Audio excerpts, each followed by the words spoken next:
weekend game plan gets out into the community with Suburban Newspaper sports editor Mark Lidbetter and the Amateur Sports Report.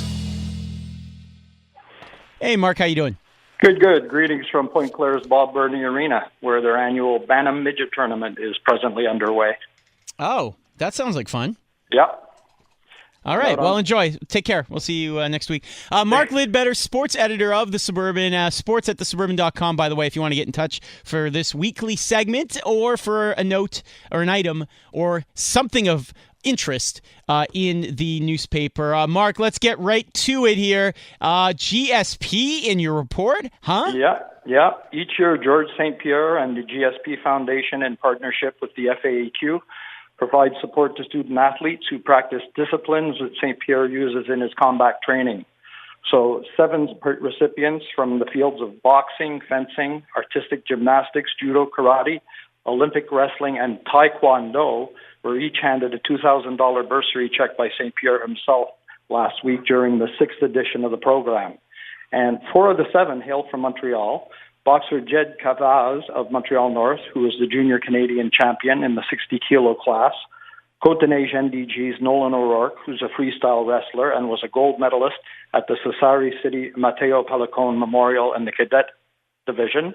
And he is the U17 Canadian champion cadet athlete in the under 60 category.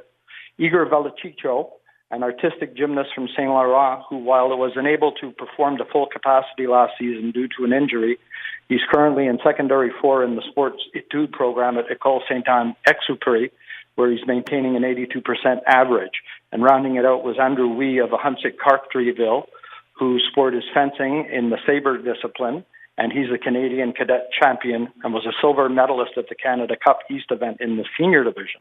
And what was nice is also that St. Pierre announced that the GSP Foundation would be renewing its partnership with the Quebec Foundation for Athletic Excellence for an additional 3 years for $15,000 a year until 2021. Mark Lidbetter on the Amateur Sports Report here on TSN 690. Elsewhere, soccer note of sorts here. Yes, Canadian soccer fans have voted Pierre Fond's James Pantemis athletic save against Japan during the Toulon tournament on June 3rd as the 2018 All-State Canadian National Team's Good Hands Award. That save came in the 41st minute with Canada leading 1-0, so that was a game saver. As Japan's Ayasa Yuda ran onto a long-range pass before unleashing a fierce strike from a sharp angle. And a well-positioned Pantemis reacted quickly to tip it over the bar. So very important. Pantemis out of the Pierre Fond organization is one of the young guns making their mark with the national men's team, and he'll receive his award at a future home game for Canada this year. All right, Mark, you got another soccer item here. We go up to Laval. Yeah, ARS Laval was crowned Regional Association of the Year at the Quebec Soccer Federation Gala Mi-temps, edging out ARS Quebec and ARS Rive-Sud for the honor. And ARS Laval had a unique year with the organization of a major event in addition to their popular annual tournaments. The organization capped off 2018 by hosting the Toyota U15 National Championships. And Laval also forged a partnership with League LF5E to add futsal to their programming for their players. And they're not content to rest on their laurels, as in 2019, the region will see the implementation of the new club recognition program developed by Soccer Canada. And this aims to raise the standards of member organizations by enhancing certain criteria, including the playing environment and enhancing players' participation, which is all aimed at improving the soccer system in Canada. All right, and finally, Mark, something to keep an eye on today. Yeah, today the Venerable Legion Rink in Montreal West will have the annual Montreal West Holiday Hockey event, and it's going to go all day long. The first game is set to go right about now as the Novice Sea Capitals take on the Knights with an 8 a.m. puck drop, and it'll go all the way until 8:45 this evening when the Saint Laurent visiting team takes on the West Loop Knights. But also tomorrow there's an opportunity to lace up the skates and help a good cause while skating with a very special guest at LCC's Glen Chamandy Arena from 3 to 4:20 p.m.